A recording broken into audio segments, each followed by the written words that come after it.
So one thing that I think could really help and benefit you when you're practicing is understanding the equipment that you're practicing with. Now, the range golf balls that you're using might not necessarily be the same sort of golf ball that you would be playing with on the golf course.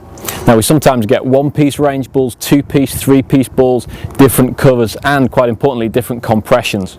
Now, these are all factors that the operators of the driving range will take into consideration in terms of how big their field is. A lot of people are limited by the length that you can hit the golf ball, because modern technology is now hitting the ball further, but driving ranges, if they're built in built-up areas with houses at the end, they have to limit the size of the field. So as the technology gets better, they actually have to rein the golf ball back in a little bit. And they can do that by reducing the pressure or the compression of the golf ball. So you might be down as low as a 60 or 70% flight of golf ball. Now, some driving ranges would adjust the yardages, so the yardages would be shorter for the shorter balls. Otherwise, you've got a 60% ball trying to go at a 200-yard flag, you're going to feel like you're way down on flight.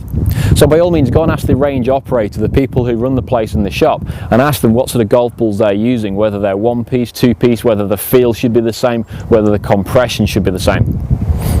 You also have the issue that the golf ball that you're hitting might not be in the same condition that you use. These golf balls go through a lot of pounding. They probably get hit every day. They get collected by the tractor. They get jiggled around in the tractor baskets. They go through the washing machines to get them clean. They then get put through all of the machines, come back out in your basket, and then somebody hits them again. And most of the range golf balls you'll see, unless they're very, very new, and once they're a month or two old, they'll actually lose their lacquer. Now, most of the golf balls you play with will have the lacquer still on them, and that'll affect the flight of the golf ball. So these balls, generally speaking, I've found over the years from experience on driving ranges, fly 10 to 20% less for a decent condition ball, and actually 30 to 40% less for a bad condition golf ball. So when you're practicing, if you know how far you hit the golf balls from your own bag and the balls that you generally play on the golf course, try not to work too much on yardages on the driving range.